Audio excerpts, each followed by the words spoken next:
Bonjour les amis, je m'appelle Daniel Perrine et je suis content que vous nous ayez rejoints pour le panel de l'école du sabbat de 3ABN. Nous arrivons à la fin de la grande controverse, à la fois dans notre étude et dans la réalité. Nous sommes sur la leçon numéro 11, le conflit imminent, et il est encore temps d'aller sur 3abnsabbatschool.com et de télécharger une copie gratuite de la leçon de l'école du sabbat.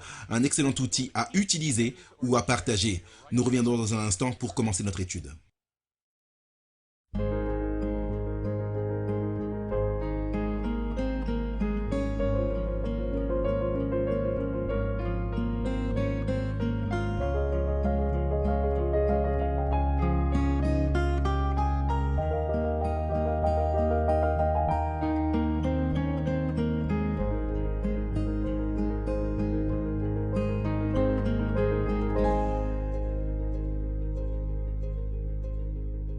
Bonjour les amis, je suis tellement heureux que vous nous ayez rejoints. Je suis Daniel Perrine et nous étudions l'école du sabbat, le second trimestre de 2024, qui porte sur le thème de la grande controverse, qui est une histoire qui a un début, un milieu et une fin. Et nous sommes impliqués dans cette histoire et nous approchons de la fin de l'étude en ce moment, la leçon numéro 11. Et dans tous les temps, l'univers attend avec impatience une grande conclusion. J'aimerais partager avec vous et vous présenter nos panélistes qui étudieront avec nous aujourd'hui. Et à côté de moi, nous avons le pasteur John Denze. C'est une bénédiction d'être ici et j'ai la leçon de lundi, la crise à venir. Merci, j'attends avec impatience la crise à venir et nous avons le pasteur James Raverty. C'est bon d'être ici, Daniel. J'ai la leçon de mardi, l'identité de la bête, partie 1. Ok, et le pasteur John Lomaken. Je pense que c'est une histoire de Jacques et de Jean. J'ai l'identité de la bête, deuxième partie. Et puis nous concluons enfin avec Ryan Day. Est-ce qu'on va faire une partie 3? Ah non, mais on va assurément avoir la leçon de jeudi qui s'appelle la bête de la terre. Ok, je sais que c'est une information que vous voulez entendre et donc nous allons entrer directement. Et dans un instant, si alors que nous vous présentons les choses, vous vous dites « J'aimerais en savoir plus sur l'information qu'il partage », envoyez-nous un email à découvrirdieu4@gmail.com et vous serez sur la liste pour recevoir les notes des panélistes de l'école du sabbat chaque semaine. Les notes qu'ils utilisent pour se préparer. Avant de commencer, cherchons le Seigneur dans la prière. Pasteur Rafferty, veux-tu nous conduire? Père, nous voulons juste te remercier encore pour l'opportunité de demander ta direction, ton Saint-Esprit promis à chacun d'entre nous, à ceux qui nous regardent, à nous-mêmes. Alors que nous ouvrons les pages de la Bible, nous demandons de la lumière, de la compréhension, que tu nous aides, guide nos pieds, surtout à l'époque dans laquelle nous vivons. Alors fais-le, nous le prions au nom de Jésus-Christ. Amen. Amen. Moi, c'est Daniel Perrine et j'ai la leçon de dimanche, le conflit final de l'Apocalypse. La leçon de cette semaine va avec les chapitres 35 et 36 du livre La Grande Controverse. C'est les chapitres intitulés La liberté de conscience menacée et Le conflit imminent. Dans le livre La Grande Controverse, il y a des chapitres qui parlent à propos de choses passées, il y a des chapitres qui parlent de choses futures, et il y a également des chapitres qui parlent de questions spirituelles dans le conflit de tous les temps. Mais il y a aussi des chapitres comme ceux-ci qui décrivent les événements dont nous faisons partie en ce moment. Et donc ce dont nous avons besoin maintenant, c'est ce que nous avons dans le texte à mémoriser de cette semaine, Jean 17, 17. Sanctifie-les par ta vérité, ta parole et la vérité. Je pense que c'est merveilleux que Dieu ait rendu sa parole claire. C'est simple ici, pas de gymnastique mentale pour comprendre. Ta parole est vérité. Ça me rappelle Deutéronome 30, le verset 11. Ce commandement que je te prescris aujourd'hui n'est certainement point au-dessus de tes forces et hors de ta pensée. Dieu soit loué, nous pouvons comprendre ce qu'il va nous donner aujourd'hui. J'aimerais noter deux phrases de la leçon de sabbat. Il est dit ceci dans le deuxième paragraphe. Plus précisément, le sabbat deviendra le centre d'un conflit mondial portant sur l'adoration. Il y aura une collision de croyances sur le vrai et le faux jour de culte. Le sabbat va être le point central. Le sabbat lui-même, en tant que jour de repos et de communion hebdomadaire avec Dieu et avec les autres, c'est important. Mais pourquoi le sabbat? Pourquoi est-ce que c'est l'enjeu final dans la tentative de Satan de voler et de remplacer l'identité de Dieu? Dans la terminologie de guerre, pourquoi est-ce que le sabbat est-il la forteresse qui doit être soit prise ou tenue? Pourquoi aucun des autres commandements? Alors que je partage pourquoi, j'aimerais vous rappeler que ignorer les commandements de Dieu, n'importe lequel, montre que dans nos cœurs, nous n'aimons pas Dieu et que nous ne serions pas heureux à lui obéir au ciel. Mais le sabbat du 7e jour est unique. Les 6 derniers commandements sont familiers à tous les humains dans le monde. Ne volez pas, ne tuez pas, ne commettez pas l'adultère, ne mentez pas, ne portez point de faux témoignages. Les bouddhistes, les hindous, les non-religieux dans le monde entier défendent ces commandements. Ils voient une justification utilitariste pour ne pas voler et ne pas commettre d'adultère parfois, ou de ne pas tuer, mais ils n'obéissent pas à Dieu, et même si on dirait que c'est le cas. D'ailleurs, certains gouvernements dans le monde légifèrent sur certains de ces commandements. Les 4 premiers commandements, d'un autre côté, eux sont différents. Ils traitent spécifiquement de Dieu. Tout croyant, spirituel ou religieux, peut prendre les paroles de certains de ces 4 premiers commandements, peu importe qui il prétend avoir pour Dieu. Les religieux pourraient prendre ce commandement: ne fais aucune idole, ne mets aucun autre Dieu devant moi, ne prends pas mon nom en vain. Mais le sabbat est différent.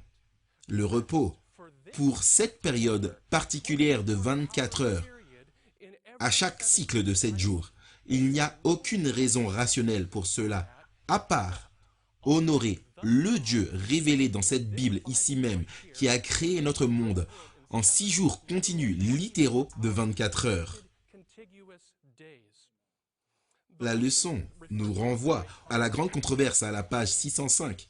L'observation du vrai sabbat et l'obéissance à la loi de Dieu est une preuve de loyauté envers le Créateur. Et donc, le jour du sabbat, parmi tous les autres commandements, pointe vers le Dieu qui est révélé dans la Bible.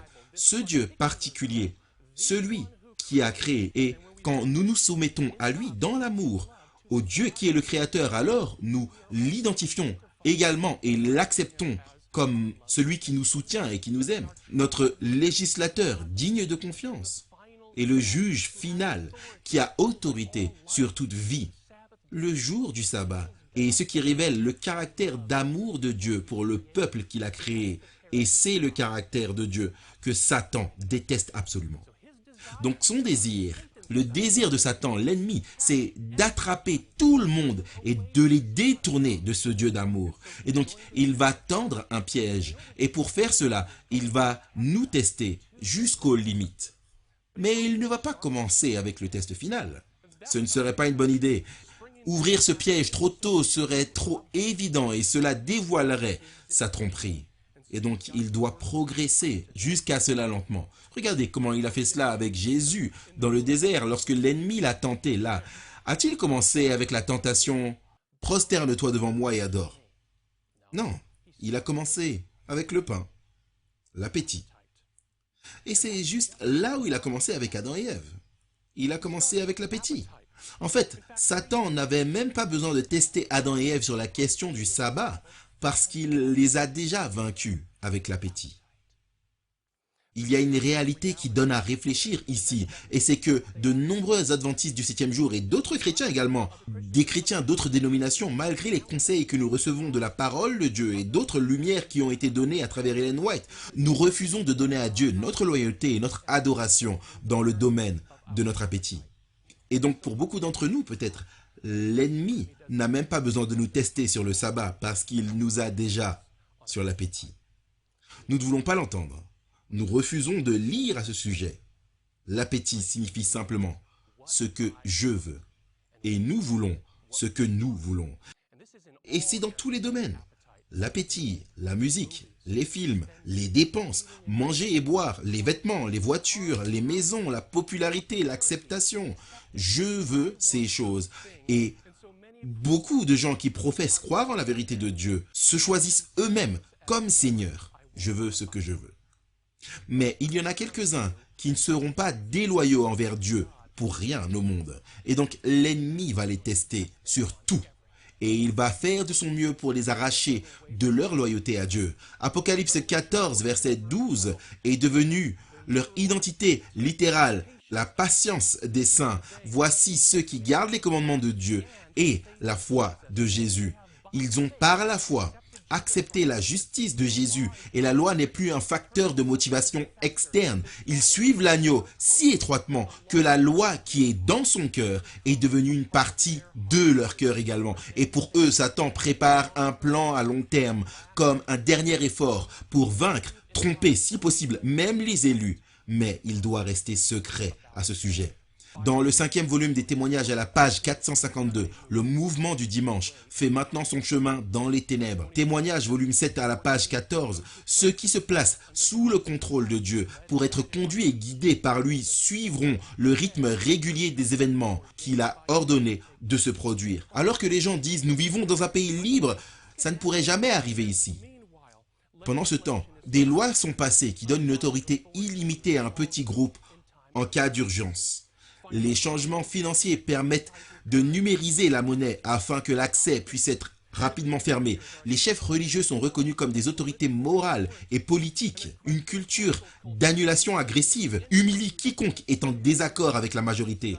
Le dimanche est largement accepté comme un jour de repos pour la santé de la planète et l'évolution est devenue le dogme des âges. Par ces moyens et d'autres moyens cachés, l'ennemi prépare un conflit imminent. C'est le titre de la leçon de cette semaine. Qu'est-ce qu'un conflit imminent? Je tiens ici, dans ma main, un piège à souris.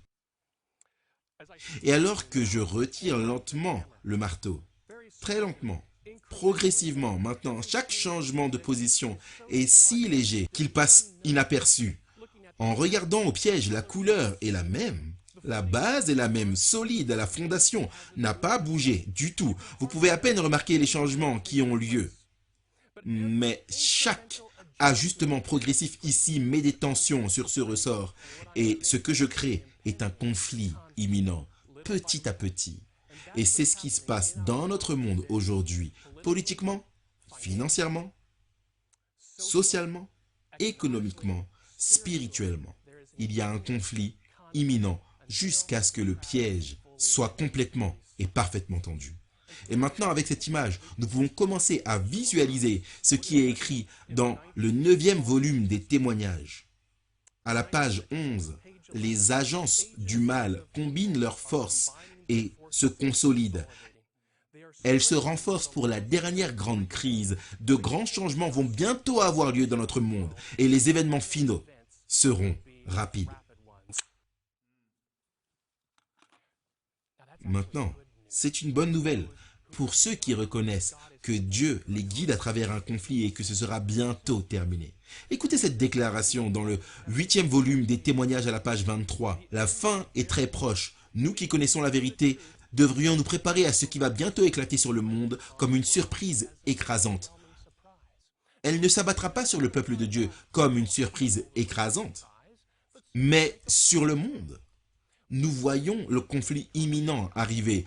Nos yeux regardent toutes ces choses qu'on nous a dit de veiller et nous reconnaissons que même si cela semble qu'il y a une liberté d'adorer, comme nous le voulons maintenant, il y a des choses qui se passent dans toutes ces régions du monde qui se préparent pour le moment où l'ennemi lancera son piège et dira « Adorez-moi », sans quoi vous perdrez la vie. Mais nous prenons au sérieux cette promesse dans Colossiens 3, verset 3, selon laquelle notre vie est cachée avec Christ en Dieu. Rappelez-vous que l'ennemi ne peut rien faire pour nous prendre la vie quand nous sommes avec Christ. Il nous est dit de ne pas craindre. Ne craignez pas, vous qui craignez le Seigneur. Écoutez la promesse de Proverbe 18, 10. Le nom du Seigneur est une tour solide. Les justes y courent et y sont en sécurité. Dans le conflit imminent, nous avons un lieu sûr. Et c'est un endroit dans lequel nous pouvons avoir confiance. Amen, amen. Loué soit le Seigneur. On est content que tu ne te sois pas fait mal avec ce piège. Je m'appelle John Denze et j'ai la partie de lundi, la crise à venir. La crise à venir. Et je vais lire directement de la leçon car elle prépare le terrain pour lundi. Et elle dit la prophétie de la marque de la bête dans Apocalypse 13 nous parle de l'étape la plus féroce et la plus grave de la guerre de Satan contre Dieu. Depuis que Jésus est mort sur la croix, l'ennemi se sait vaincu. Mais il est déterminé à entraîner dans sa chute le plus grand nombre possible de personnes. Sa première stratégie dans cette campagne est la tromperie. Lorsque la tromperie ne fonctionne pas, il a recours à la force. C'est lui qui sera à l'origine du décret selon lequel quiconque refuse d'adorer la bête ou de recevoir sa marque sera mis à mort. La persécution religieuse n'est évidemment pas un phénomène nouveau. Elle existe depuis que Caïn avait tué Abel pour avoir obéi à l'ordre de Dieu. Jésus avait dit que cela se produirait même parmi les croyants. C'est une pensée que nous devons considérer. Et la leçon soulève une question concernant certains versets que je suis sur le point de partager. Et c'est quelle a été l'expérience de l'Église du Nouveau Testament et comment cela s'applique-t-il à l'Église de Christ à la fin des temps. Nous vivons à la fin des temps. Une crise arrive et nous devons nous demander quel sera mon rôle. Vais-je à adorer Dieu ou vais-je adorer la bête et son image? Est-ce que je vais recevoir la marque ou est-ce que je vais être fidèle au Seigneur?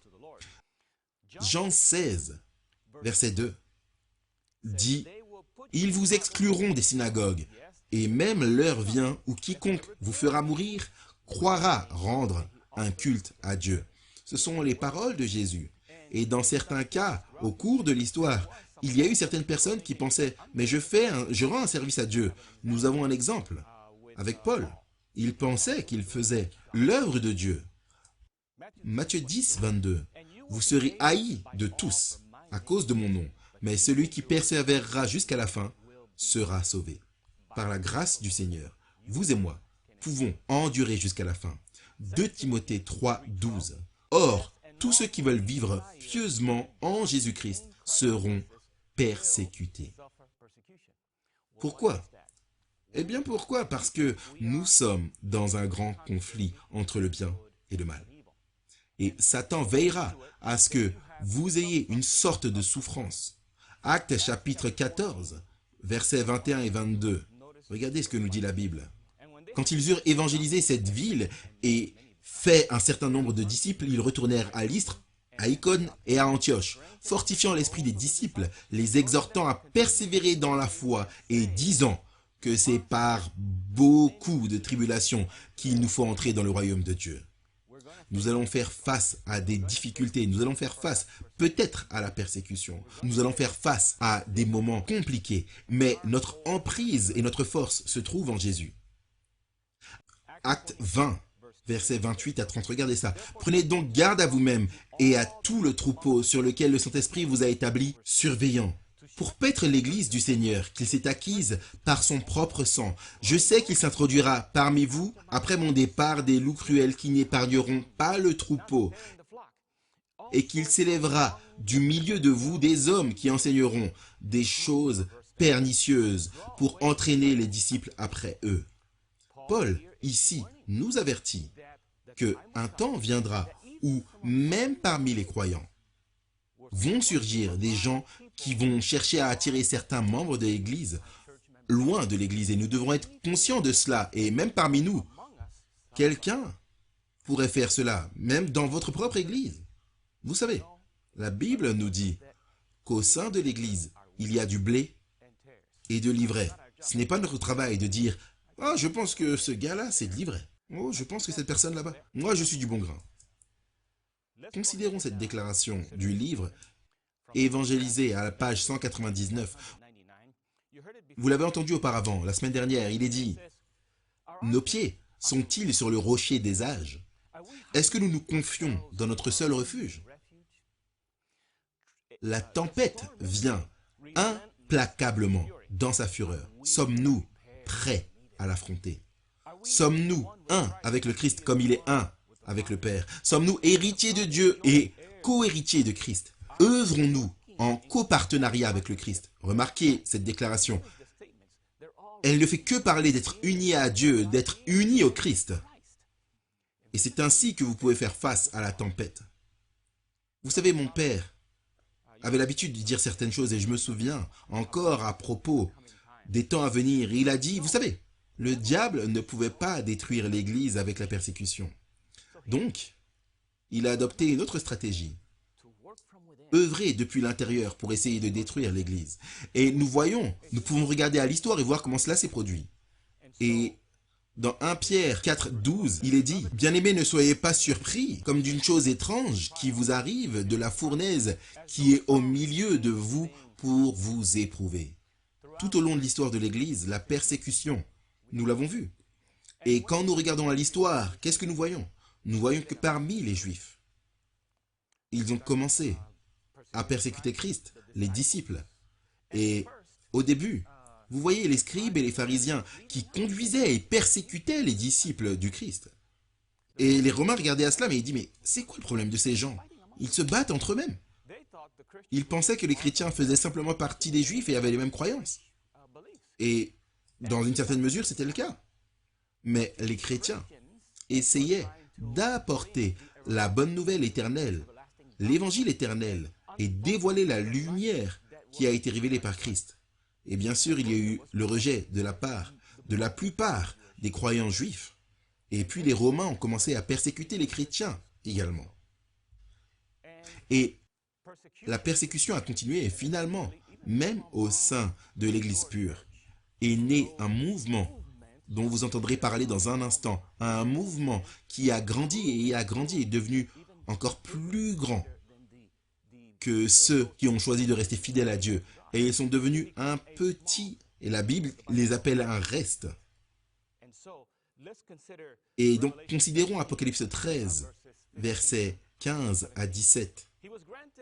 Et il lui fut donné d'animer l'image de la bête, afin que l'image de la bête parlât et qu'elle fit que tous ceux qui n'adoraient pas l'image de la bête fussent tués.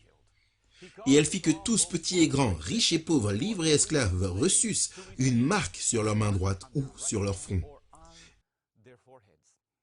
Et que personne ne put acheter ni vendre sans avoir la marque, le nom de la bête ou le nombre de son nom. Ça arrive. Cette crise arrive. Et la question est, êtes-vous prêts? Seriez-vous prêts si c'était la semaine prochaine? Le diable, la leçon fait ressortir cela, le diable prépare déjà les chrétiens déclarés à recevoir la marque de la bête lors de l'épreuve finale, en les encourageant à faire des compromis dans leur vie. Lorsqu'il paraît que le monde entier suit la bête avec une admiration émerveillée. Apocalypse 13, 3. La scène change soudain et la caméra prophétique se centre sur le peuple de Dieu. Donc, question. Qui? Contre qui mène-t-il la guerre? Qui est persécuté? Nous savons que ce sont ceux qui sont fidèles au Seigneur. Ceux qui sont fidèles au Seigneur sont persécutés et ils sont identifiés dans les Écritures. Mais d'abord, nous entendons cela et on se dit « Oh non, la persécution arrive, une crise arrive. » Certaines personnes ont peur, certaines personnes sont nerveuses et j'ai entendu des gens dire « Je ne veux pas traverser une période difficile. J'espère que le Seigneur me mettra au repos avant que le moment n'arrive. » Et ça peut être le cas que le Seigneur vous mette au repos avant que ce moment n'arrive. Pourquoi? Parce que 1 Corinthiens 10, 13 nous dit « Aucune tentation ne vous est survenue qui n'ait été humaine. Et Dieu, qui est fidèle, ne permettra pas que vous soyez tentés au-delà de vos forces. Mais avec la tentation, il préparera aussi le moyen d'en sortir afin que vous puissiez la supporter. » Nous avons besoin de faire confiance au Seigneur et non à nous-mêmes. Et si vous traversez des difficultés maintenant, souvenez-vous, Dieu est notre refuge et notre force, une aide présente dans la difficulté. Et il sera très présent en temps de crise. Dieu sera avec son peuple et ils seront fidèles. Et maintenant, contre qui la guerre est-elle menée? 12, verset 17 nous aide à comprendre cela. Et le dragon fut irrité contre la femme. Et il s'en alla faire la guerre au reste de sa postérité, nous dit la New King James. Et qui sont-ils? À ceux qui gardent les commandements de Dieu et qui ont le témoignage de Jésus-Christ. La Bible nous dit qu'au temps de la fin, cela sera le centre de la persécution. Ceux qui sont fidèles à Dieu, qui veulent garder les commandements de Dieu et qui ont la foi de Jésus-Christ. Maintenant, vous allez en entendre plus. Surtout, ne vous endormez pas. Continuez à écouter alors que nous passons au jour suivant. Merci, Pasteur Densey. Il y a beaucoup plus à partager. Nous revenons tout de suite pour terminer.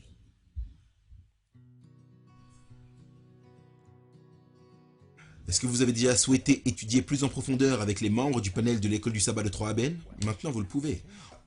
envoyez simplement une demande par email à découvrirdieu4@gmail.com et nous vous enverrons les notes des panélistes chaque semaine pour approfondir votre propre étude de la parole de Dieu. L'adresse, c'est découvrirdieu4@gmail.com. On sera ravis de vous envoyer leurs notes comme ils les ont préparées. Merci d'avoir regardé et merci de faire partie de la grande famille de l'école du sabbat de 3ABN. À nouveau bienvenue. Avant de passer à mardi, un mot du pasteur Denzer. Oui, j'aimerais faire une correction. J'ai dit acte 24, 28 à 30, mais c'est acte 20, versets 28 à 30 que j'ai cité. Ok, on est à la leçon de mardi, je m'appelle James Rafferty et nous avons le titre « L'identité de la bête, partie 1 ». Donc je suis reconnaissant de ne pas avoir épuisé tout ce sujet dans ces 10 minutes. On va transmettre au pasteur Lomaking pour la partie 2. Commençons par Apocalypse chapitre 13. Identifier la bête, les versets 1 et 2. Et il se tint sur le sable de la mer, nous dit Jean, puis je vis monter de la mer une bête qui avait 10 cornes et 7 têtes, et sur ses cornes 10 diadèmes, et sur ses têtes des noms de blasphème. La bête que je vis était semblable à un léopard. Ses pieds étaient comme ceux d'un ours et sa gueule comme la gueule d'un lion. Le dragon lui donna sa puissance et son trône et une grande autorité. Jean regarde en arrière dans l'histoire ici. Il identifie une autre bête qui est une autre puissance terrestre. Un royaume, c'est ce que représente une bête selon Daniel 7. Versets 17 et 23. Surgissant de la mer, des multitudes, des nations, des peuples et des langues. Apocalypse 17, 15. Et comme il voit cette puissance terrestre monter et il voit un lien entre les puissances précédentes, il commence avec les 7 cornes. Ça nous amène vers les nations d'Europe, selon Daniel chapitre 7. Elles ont des couronnes, donc nous parlons de monarchie ici. Et puis, il voit dans ce contexte-là que la bête est comme un léopard. Ça nous amène en Grèce. La bête a la gueule d'un lion, ça nous amène à Babylone.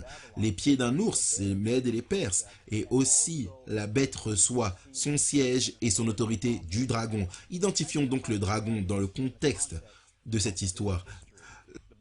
Le livre de l'Apocalypse identifie le dragon principalement comme Satan. Apocalypse 12, 3 à 5 le dit, le dragon a tenté de détruire l'enfant mâle dès sa naissance. Alors lisons simplement là, Apocalypse 12. Un grand signe parut dans le ciel, verset 1, une femme enveloppée du soleil, la lune sous ses pieds et une couronne de 12 étoiles sur sa tête. Et elle était enceinte, verset 2, et elle criait, étant en travail et dans les douleurs de l'enfantement. Une femme dans la prophétie représente une église. Une femme pure, comme nous la voyons ici, représente l'église de Dieu. D'où vient le reste? Le pasteur John l'a déjà identifié. Le reste qui garde les commandements de Dieu et ont la foi de Jésus. C'est l'église juive parce qu'elle donne naissance à l'enfant mâle, Jésus-Christ. Comment savons-nous que c'est Jésus-Christ qui est représenté ici comme l'enfant mâle? Parce qu'il est né et puis enlevé au ciel, et il gouverne sur les nations avec une verge de fer. C'est pourquoi nous lisons, c'est ce que nous lisons ici dans l'Apocalypse 12 et le verset 5. Mais le verset clé sur lequel nous voulons nous focaliser, c'est le verset 4. Verset 3. Un autre signe parut encore dans le ciel. Voici, c'était un grand dragon rouge ayant 7 têtes et 10 cornes, et sur ses têtes 7 diadèmes. Sa queue, verset 4, entraînait le tiers des étoiles du ciel et les jetait sur la terre. Le dragon se tint devant la femme qui allait enfanter afin de dévorer son enfant lorsqu'elle aurait enfanté. Maintenant, si vous y réfléchissez, cela ne fait pas sens. Si vous regardez littéralement, un dragon debout devant une femme cherchant à dévorer un enfant avant sa naissance, cela ne fait pas sens. Donc, c'est définitivement symbolique. Et alors que nous avons identifié le symbole de la femme, nous voulons également identifier le symbole du dragon. Si nous identifions que cet enfant est Christ, nous savons que Christ est né et qu'une atteinte à sa vie a été portée très tôt.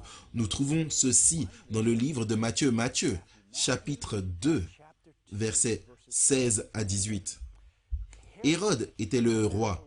C'était un vassal du pouvoir romain païen. Et quand Hérode était roi, les mages sont venus et ils cherchaient Christ. L'étoile les dirigeait vers le Messie parce qu'ils voulaient annoncer sa naissance. Alors qu'ils cherchaient le Christ, ils sont venus voir Hérode. Et Hérode avait bien sûr l'impression que Christ serait son concurrent pour le trône. Et donc, Hérode était jaloux. Et dans sa jalousie, il a subtilement trompé les mages en leur disant « Écoutez, quand vous trouverez le petit enfant, où est-ce qu'il est? Faites-moi savoir, parce que je veux aller l'adorer également. » Il ne voulait pas l'adorer du tout. Il voulait le détruire.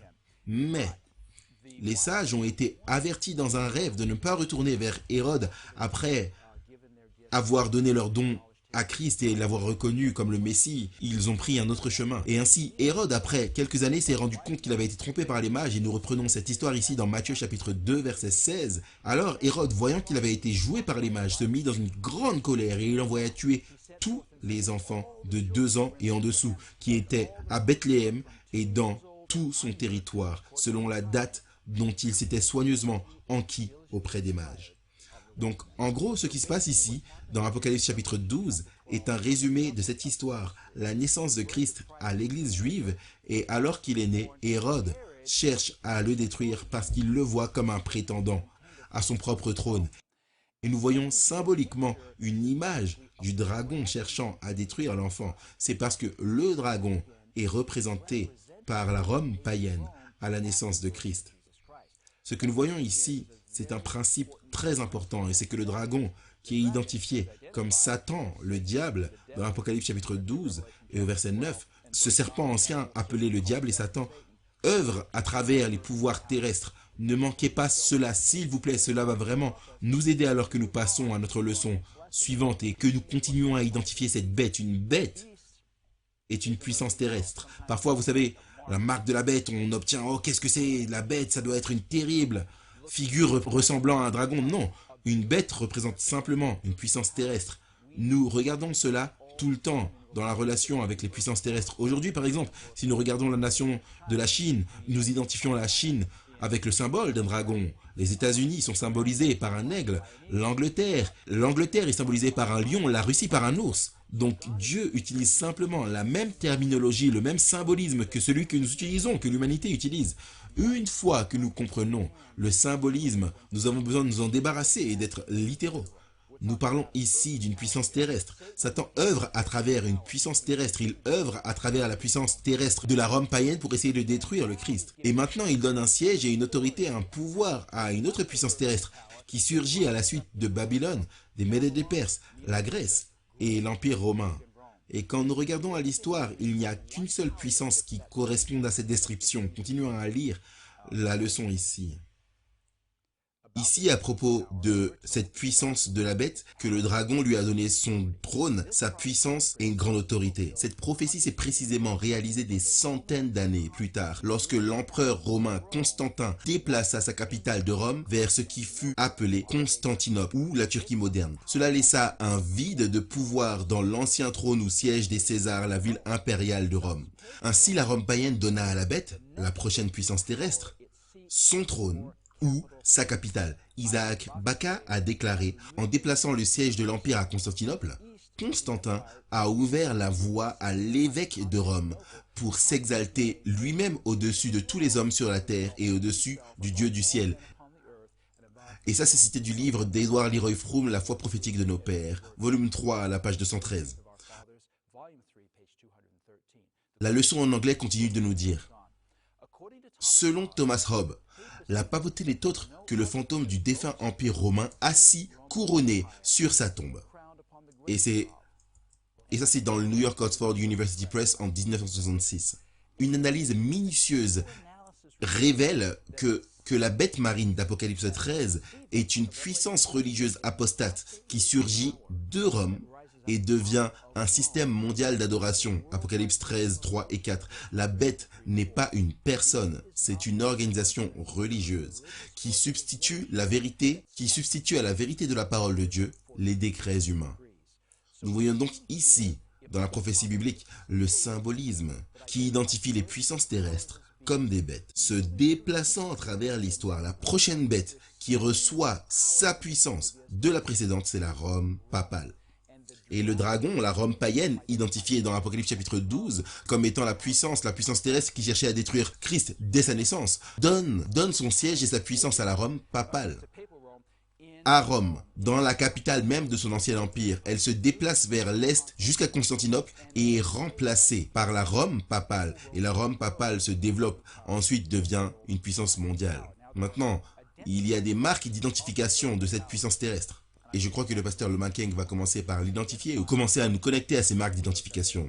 La leçon d'aujourd'hui identifie l'une de ces marques comme le blasphème, qui consiste à prétendre pouvoir pardonner les péchés ou prétendre à être Dieu sur terre, selon Jean chapitre 10 verset 33 et Luc chapitre 5 verset 21. Ces deux exemples se trouve en relation avec le Christ qui a été accusé de blasphème et qui a affirmé être Dieu, même si ce n'était pas vrai parce que Christ était Dieu et il pouvait pardonner les péchés. Mais pour un homme, un système humain capable de faire cela, ce serait un blasphème. Donc c'est l'une des marques qui aide à solidifier cette transition de la Rome païenne à la Rome papale. Et je crois que le pasteur Lomakeng va nous concentrer sur le reste de ces marques. Merci Daniel, merci pasteur Denze, merci pasteur James. Vous savez que je vais commencer par Apocalypse 12 parce que j'ai identifié la bête partie 2. Apocalypse 12 commence avec ce que j'appelle un préambule à Apocalypse chapitre 13. Et pendant de nombreuses années, je me suis demandé pourquoi cette déclaration était là parce que je ne vis pas dans la mer. Et je me demandais pourquoi la Bible dit ce qu'elle dit dans Apocalypse chapitre 12 et verset 12. Et dans mon étude continue, j'ai découvert qu'Apocalypse 13 était introduit dans Apocalypse chapitre 12 et le verset 12. Regardez ces paroles de Jean le Révélateur. C'est pourquoi réjouissez-vous cieux, et vous qui habitez dans les cieux. Malheur à la terre et à la mer, car le diable est descendu vers vous animé d'une grande colère, sachant qu'il a peu de temps. Eh bien, la dernière fois que j'ai vérifié, je ne connais personne qui vit dans la mer en dehors des poissons ou des créatures marines. Alors pourquoi y aurait-il un malheur, un avertissement aux habitants de la terre et de la mer? Et est-ce que c'est une coïncidence ou providentielle si le tout prochain chapitre parle de la terre et de la mer? Il commence avec la bête marine, puis la bête terrestre. Et Ryan va parler de la bête de la terre. Donc, ces deux avertissements sont, je crois, des préambules pour dire ce qui va suivre. Concentrons-nous sur ce qui se passe avec la bête marine, ce qui se passe avec la bête terrestre. Parce que le malheur, c'est malheur aux habitants de la terre et aux habitants de la mer. Et quand vous regardez la prophétie, la montée de Rome a commencé dans la mer. Daniel a parlé d'une vision qu'il a eue. Et il dit que les eaux étaient en furie et les 4 bêtes qui se sont levées dans la vision de Daniel 7 sont sorties de la mer. Mais la quatrième, la Bible dit, était diverse ou différente de toutes les autres. Et qu'est-ce qui a rendu Rome si différente? Rome a commencé comme une puissance politique païenne qui s'est métamorphosée en une puissance religieuse païenne. Remarquez que j'ai utilisé le mot païenne dans les deux cas, car elle ne s'est pas vraiment transformée en une puissance chrétienne. Elle a juste revêtu des vêtements chrétiens. Elle a baptisé le paganisme parce que ses croyances continuaient dans la même veine que lorsqu'elle était païenne. Vous allez aujourd'hui à la Cité du Vatican, où ma femme et moi étions l'année dernière, et vous vous tenez dans la cour en regardant à ce monolithe, et vous réalisez qu'avant que cela ne soit offert aux puissances de Rome, par le traité de Latran en 1929, c'était un endroit différent, qui avait un but différent. C'était un centre de culte païen. Et depuis la vue aérienne, vous pouvez voir le cercle rond et toutes les statues qui se trouvent là et que Rome prétend maintenant être les apôtres et les prophètes. Elles n'avaient pas une telle désignation quand elles ont été construites. Mais vous découvrez aujourd'hui que ces choses qui sont soulignées dans les Écritures et la raison pour laquelle la prophétie est d'une importance si vitale, c'est que le Seigneur ne veut pas que son peuple soit pris au dépourvu concernant les événements finaux. Je n'oublierai sûrement jamais l'illustration que Daniel a utilisée à propos du piège. Ce n'est sûrement pas quelque chose qui s'est produit récemment ou au cours des 100 dernières années, mais cela a été un piège qui a été classiquement tendu depuis le moment où Satan a déclaré que je serai semblable au Très-Haut. Quelle est la chose la plus honorable à faire pour le Très-Haut? C'est de l'adorer. Et le problème a toujours été et sera toujours au sujet de l'adoration. Et donc, regardons Amos chapitre 3 et le verset 7. Je vais prendre une approche un peu différente, parce qu'il y a tellement d'approches. On pourrait prendre simplement Apocalypse chapitre 13 et faire 2 heures dessus, mais on n'a pas ce luxe. Premièrement, le Seigneur veut que son peuple soit alerté par rapport à ce qui arrive. Amos 3, 7, la Bible dit « L'Éternel ne fait rien se révéler son secret à ses serviteurs les prophètes. » Donc, Daniel et Apocalypse sont des révélations à ses serviteurs, les prophètes. Il lève le rideau, il enlève la peau de l'oignon, plongeant profondément dans l'artichaut pour découvrir ce qui est au cœur du problème. Et au cœur du problème se trouve une puissance qui s'est levée pour s'opposer à Dieu. Regardons cela. Quand Jésus est remonté au ciel, il a quitté son église, la femme décrite dans Apocalypse chapitre 12. Il y avait une femme dans Genèse chapitre 3. Et donc quand vous regardez les divisions de l'écriture, le serpent a parlé à la femme et l'a trompée dans Genèse chapitre 3. Maintenant, il est en colère contre elle dans Apocalypse chapitre 12, verset 17, parce que maintenant, elle écoute un autre homme. Elle a un autre homme à son oreille. Et il vient faire la même proposition. Il dit, pouvons-nous avoir une conversation? Et elle ne le divertit pas cette fois, parce qu'elle a une allégeance inébranlable. Et qu'est-ce que c'est? Elle garde les commandements de Dieu et elle embrasse le témoignage de Jésus, qui, selon Apocalypse 19, est l'esprit de la prophétie. En d'autres termes, elle comprend la prophétie à la fin de ce scénario, à la fin de la grande controverse, mieux qu'elle a compris les complots de Satan tout au début.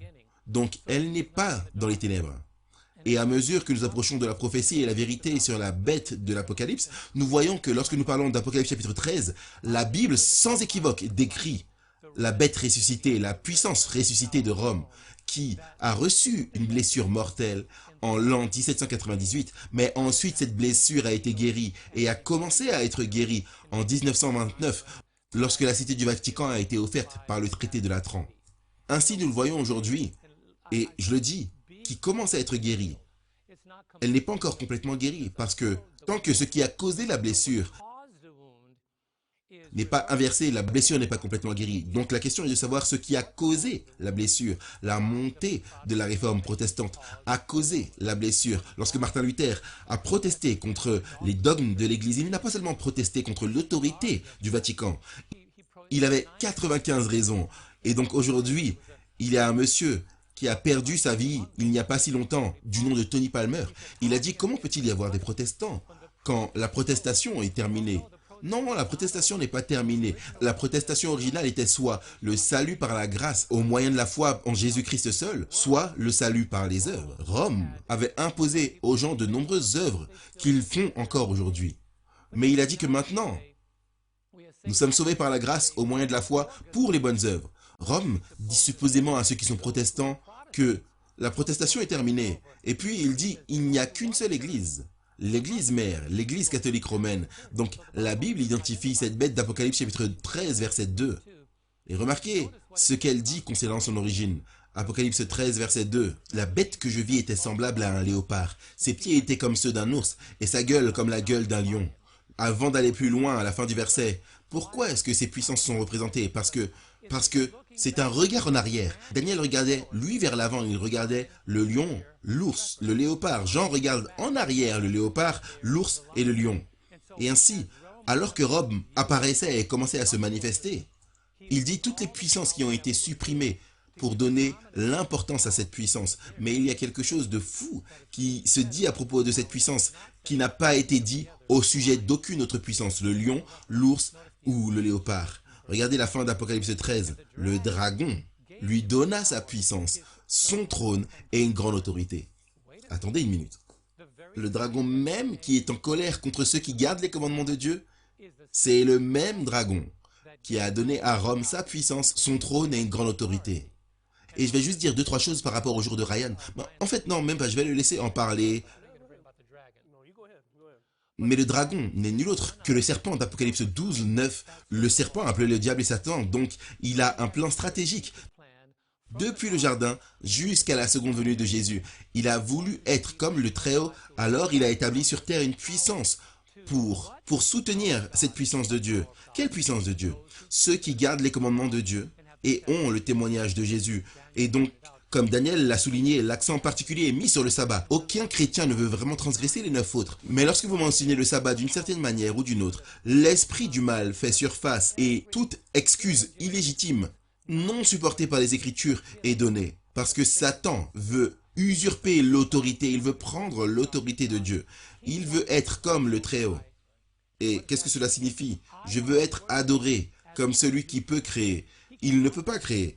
Il peut dupliquer par la tromperie et le mesmérisme et les illusions, mais il n'est pas le créateur. Donc aujourd'hui, alors que nous regardons à cela, je vais donner à Ryan l'opportunité. Mais laissez-moi dire rapidement que l'origine de cette puissance est satanique. L'influence est mondiale. Apocalypse 13, 3. Et toute la terre était dans l'admiration derrière la bête. Quelle puissance est-ce que vous connaissez qui est religieuse et politique, qui a l'attention des dirigeants politiques et religieux du monde entier? Qu'en est-il de son importance? Apocalypse 13, verset 4. Et ils adorèrent le dragon parce qu'il avait donné l'autorité à la bête. Lorsque les puissances de Rome sont honorées, c'est un hommage indirect à Satan lui-même. Et parce que nous sommes dans des temps si critiques, nous ne pouvons pas marcher sur la pointe des pieds à travers les tulipes. Et finalement, c'est un dogme anti-chrétien, Apocalypse 13, 5. Et il lui fut donné une bouche qui proférait des paroles arrogantes et des blasphèmes. Qu'est-ce que ça signifie? Rome a usurpé les prérogatives qui appartiennent à Dieu seul. Qui peut pardonner le péché? Mais Dieu seul. Et les archevêques et les papes et les évêques prétendent pouvoir pardonner les péchés alors que nous continuons à déployer l'influence de Rome dans la bête de la terre. Je pense que vous allez commencer à voir que sans équivoque, nous vivons à la fin et le piège a déjà été tendu. Merci absolument, merci les gars pour cette leçon puissante et c'est un si bon rappel de l'époque dans laquelle nous vivons et nous devons être pleinement concentrés sur Jésus-Christ pour nous assurer que nous le connaissons aujourd'hui. Vous savez, je veux commencer mon voyage en fait dans les Écritures, dans Apocalypse chapitre 13, parlant de la première bête, parce que ça va en quelque sorte poser les fondations ou la scène pour cette bête qui surgit de la terre. Alors regardons le texte là, dans Apocalypse chapitre 13. Et soit dit en passant, je m'appelle Ryan Day, j'ai la leçon de jeudi, intitulée La bête de la terre. Et donc Apocalypse chapitre 13, et j'aimerais lire, juste pour mettre cela en place, j'aimerais lire le verset 3. Apocalypse 13, verset 3. Parlant de cette première bête, il est dit, et je vis l'une de ses têtes comme blessée à mort, et sa blessure mortelle fut guérie, et toute la terre était dans l'admiration derrière la bête, comme le pasteur Lemaquin l'a fait ressortir si clairement et avec précision. Cette blessure mortelle n'est pas encore complètement guérie, mais nous savons que cette blessure mortelle a été infligée ou a commencé à être donnée, assurément durant l'époque de la Réforme, mais elle a atteint sa plénitude en 1798 lorsque le pape de Rome a été fait prisonnier et à travers Napoléon Bonaparte et le gouvernement français de l'époque, qui est ironiquement, de manière assez intéressante, en 508, nous voyons que c'est le gouvernement français qui aide à mettre en place la papauté pour devenir la puissance ultime qui gouvernerait de manière suprême en 538, commençant ainsi la prophétie temporelle des 1260 années mentionnées ici, pendant lesquelles cette bête régnerait. Et à la fin des 42 mois, des 1260 jours prophétiques, ou des 1260 années, parce qu'un jour égale un an, nous voyons qu'en 1798, cette blessure mortelle est infligée à la papauté ou leur autorité politique et civile est retirée. Ils ne sont qu'une église, c'est tout ce qu'ils sont. À ce stade, Napoléon leur a enlevé cela. Cette blessure est extrêmement mortelle. Cette blessure extrêmement mortelle qui leur avait été infligée à cette époque. Et bien sûr, cette blessure a été en guérison avec le temps. Elle n'est pas encore complètement guérie, mais elle le sera à mesure que nous arrivons à ces derniers événements de la prophétie biblique. Maintenant, en gardant ce texte à l'esprit, cette blessure mortelle est infligée vers 1798. Alors regardez le laps de temps ici. Alors que la première bête qui est sortie de la mer est dans la descente, il y en a une autre qui se lève à peu près au même moment.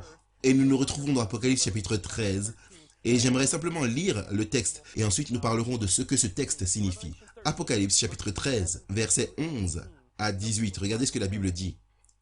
Puis je vis monter de la terre une autre bête qui avait 2 cornes semblables à celles d'un agneau et qui parlait comme un dragon. Elle exerçait toute l'autorité de la première bête en sa présence. Et elle faisait que la terre et ses habitants adoraient la première bête, dont la blessure mortelle, regardez ça, avait été guérie. Elle opérait de grands prodiges, même jusqu'à faire descendre du feu du ciel sur la terre à la vue des hommes, et elle séduisait les habitants de la terre par les prodiges qui lui étaient donnés d'opérer en présence de la bête, disant aux habitants de la terre de faire une image à la bête qui avait la blessure mortelle de l'épée et qui vivait. Verset 15, et il lui fut donné d'animer l'image de la bête, afin que l'image de la bête parlât et qu'elle fit que tous ceux qui n'adoraient pas l'image de la bête fussent tués. Verset 16, et elle fit que tous, petits et grands, riches et pauvres, libres et esclaves, reçussent une marque sur leur main droite ou sur leur front, pour que personne ne put acheter ni vendre sans avoir la marque, le nom de la bête ou le nombre de son nom. Et le verset 18 dit ici, c'est ici la sagesse, que celui qui a de l'intelligence calcule le nombre de la bête, car c'est un nombre d'hommes, et son nombre est 666. Nous n'aurons pas le temps d'aborder chaque détail dans ces versets parce que c'est une mini-série ici, juste avec ces quelques versets. Mais je tiens à souligner le fait que nous allons clairement identifier qui est cette deuxième bête en remontant à Apocalypse 13, verset 3. Alors que la première bête disparaît en 1798, il y a une autre puissance, un autre royaume qui s'élève à peu près à la même époque. Et regardez l'une des premières identifications là au verset 11. Le verset 11 d'Apocalypse 13 est rempli de manière très puissante de marques d'identification très importantes pour nous aider à comprendre qui est la deuxième bête. Remarquez d'abord comment elle sort de la terre. Comme nous l'avons déjà fait ressortir, la bête marine arrive de la mer, selon Apocalypse chapitre 17, verset 15, représente des multitudes, des langues, des nations, dans une grande zone massivement peuplée. Mais hors de la terre serait l'opposé de la mer, qui serait des régions peu peuplées. Quelle nation ou quelle puissance est connue pour avoir commencé ou venir d'une région de la terre qui était peu peuplée ou très peu peuplée? Ce n'est nul autre que les États-Unis d'Amérique. Remarquez la période 1798, ce qui nous amène en fait à notre deuxième marque d'identification. Elle se lève à la même époque à peu près que la blessure mortelle de cette première bête. La déclaration d'indépendance, par exemple, a été publiée ou signée en 1776, déclarant notre indépendance, l'indépendance des États-Unis vis-à-vis de la Grande-Bretagne. Mais bien sûr, la Constitution a été rédigée en 1789 et au moment où vous arrivez au tournant du siècle suivant, les années 1798, jusqu'au début des années 1800, vous commencez à voir que les États-Unis d'Amérique sont de plus en plus connus comme une puissance dominante mondiale importante à l'époque. Il n'y a aucune autre nation, et j'aimerais bien faire comprendre cela, il n'y a aucune autre nation qui correspond à cette description dans ce laps de temps. Ça doit être les États-Unis d'Amérique. Et soit dit en passant, avant de passer à une autre de ces marques d'identification, je veux juste souligner à nouveau ce que le pasteur James a fait ressortir, que le diable utilise des puissances terrestres. Il manipule ces systèmes terrestres pour accomplir ses actes et pour préparer le terrain, alors que nous sommes sur le point de le découvrir pour quelque chose d'encore plus grand qu'il a prévu comme la tromperie ultime. Remarquez, la première bête avait 10 cornes et 10 couronnes sur ses cornes, communiquant évidemment que c'était une monarchie royale qui dirigeait en Europe de l'Ouest. Mais cette deuxième bête a 2 cornes, mais n'a pas de couronne sur ses cornes, signifiant que nous n'avons pas affaire à un système ou à une puissance qui est dominée ou gouvernée par une monarchie royale, mais plutôt à une république établie sur un système démocratique. En d'autres termes, le peuple a le pouvoir, non pas une ou deux ou trois personnes dirigeant ou faisant les règles ou rédigeant les lois. Les 2 cornes représentent assurément au sein du royaume le pouvoir et l'autorité. Donc ces cornes représentent quelque chose d'étonnant et j'aimerais vous lire quelques textes ici qui viennent, je vais en lire en fait un qui vient de l'Esprit de prophétie, volume 4 à la page 277, il est dit « Comme les cornes semblables à un agneau, emblème d'innocence et de douceur, représentaient bien le caractère de notre gouvernement, parlant des États-Unis, tel qu'exprimé dans ces 2 principes fondamentaux, le républicanisme et le protestantisme, que la leçon fait ressortir comme le pasteur Mark Finlay le dit, il est parlé de la liberté politique et religieuse. » C'est exactement ce sur quoi cette nation des États-Unis d'Amérique a été construite, le républicanisme et le protestantisme. Une nation protestante, remarquez la ressemblance à un agneau et personne ne peut nier. Et cela nous amène au point d'identification suivant, la ressemblance à un agneau. Il y a quelque chose elle avait 2 cornes semblables à un agneau. Et assurément, si vous regardez à cette nation, elle a été fondée et considérée au début en particulier dans ses origines en tant que nation chrétienne. Et assurément, nous avons un passé sombre et il y a beaucoup de choses qui se sont produites dans cette nation dont nous ne sommes pas fiers et qui n'étaient pas vraiment chrétienne, mais plutôt comme un dragon, comme nous allons le voir dans un instant. Mais bien sûr, regardez notre déclaration d'indépendance. Lisez sur nos billets, notre confiance est en Dieu. Le serment d'allégeance, une nation sous Dieu. Vous lisez les mémoires, les journaux, les discours de nos dirigeants. Allez simplement à Washington DC et vous regardez les monuments, les bâtiments. Vous pouvez voir qu'il y a eu dans cette nation, de manière très très forte, une influence protestante chrétienne depuis le début, aux origines jusqu'à maintenant. Donc il y a cette ressemblance à un agneau qui correspond bien sûr à nul autre que le gouvernement des États-Unis ou à la nation des États-Unis. Mais ne nous y trompons pas. Même si cette nation peut apparaître à certains égards ressemblant à un agneau, elle commence vraiment, comme nous l'avons dit, à parler comme un dragon. Et il est intéressant ici que lorsque vous lisez Maranatha à la page 207, il est intéressant de voir comment ces versets que nous avons lus plus tôt, le verset 12, les versets 12 à 14, où il est parlé d'exercer toute l'autorité de la première bête. Elle accomplit de grands prodiges et fait même descendre le feu du ciel. Il est intéressant que Madame White applique cela à Satan lui-même, manipulant la première bête et la deuxième bête. Qui est derrière ces puissances ? Oui, c'est la papauté romaine et le gouvernement des États-Unis. Mais qui est la puissance ultime derrière ces deux-là? C'est le diable lui-même. Et remarquez comment elle applique ces textes aux prodiges du diable qui se fait passer pour Christ. Elle dit ici dans Maranatha à la page 207, « L'ennemi se prépare à tromper le monde entier par sa puissance qui fait des prodiges. Il se fera passer pour un ange de lumière pour incarner Jésus-Christ. Dans la mesure où sa puissance s'étend, il accomplira des actes véritables de miracles. » Puis elle cite Apocalypse 13, verset 14. Elle dit ici, « Et elle séduisit les habitants de la terre par les prodiges qui lui étaient donnés d'opérer. »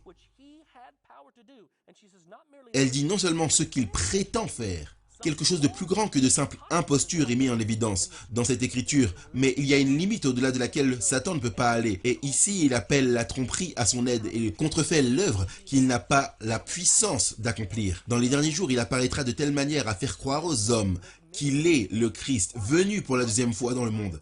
Et donc, mes amis, quand nous regardons cela, cette série d'études sur la première bête et la deuxième bête, nous voyons que le diable est vraiment la vraie puissance derrière ces bêtes. Il est derrière les États-Unis et il prépare le terrain pour son arrivée et pour la plus grande déception de tous. Voilà pourquoi maintenant plus que jamais, nous devons nous assurer que nous sommes enracinés et ancrés en Jésus-Christ et en la parole de Dieu. Amen. Waouh, merci à chacun de nous avoir guidés à travers ces sujets importants. Nous avons le temps ici juste pour quelques commentaires de clôture. Merci beaucoup. Une crise arrive et ces choses que nous avons partagées, c'est notre espoir et notre prière qu'elles vous aideront à vous préparer pour la crise à venir. Amen, amen. Et il y a quelques signes d'identification que nous avons commencé à découvrir dans Apocalypse 12 et 13. Et il y en a 10 qui seront dans nos notes de l'école du sabbat que vous pouvez obtenir, qui relie Daniel chapitre 7 et Apocalypse chapitre 13. Et aussi, quand nous regardons à ce qui se passe dans notre monde aujourd'hui, il est si important de savoir que Dieu n'a pas perdu le contrôle. En fait, il nous a dit, bien à l'avance, dans Ésaïe 46, versets 9 et 10, « C'est ce qui va arriver. Souvenez-vous des choses anciennes, car je suis Dieu et il n'y en a pas d'autre qui déclare la fin depuis le début. » Donc Dieu vous informe afin que vous n'ayez pas à être dans les ténèbres et que ce piège ne soit pas tendu et que vous ne deveniez pas une victime de ce qui se passe dans notre nation, dans notre monde aujourd'hui. Amen. J'aimerais simplement lire l'événement des derniers jours à la page 167 qui est en lien avec ma leçon. Elle dit, Satan viendra tromper si possible les élus mêmes. Il prétendra être Christ, il prétendra être le grand missionnaire médical. Il fera descendre le feu du ciel à la vue des hommes pour prouver qu'il est Dieu.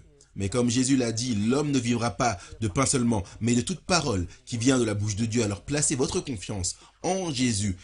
Et vous serez en sécurité quand ce moment viendra, sachant que vous êtes enracinés et fondés dans la vigne qui est Jésus-Christ. Amen. Tout au long de ce trimestre, vous nous avez entendu parler et lire des extraits du livre La Grande Controverse. Si vous n'avez pas encore un exemplaire de ce livre, appelez-nous ici à 3 ABN et nous vous enverrons une copie à la maison gratuitement. J'aimerais simplement partager avec vous cette promesse de Psaume 27 verset 1. Le Seigneur est ma lumière et mon salut. De qui aurais-je peur? Revenez la semaine prochaine pour la leçon numéro 12, les événements de la fin des temps.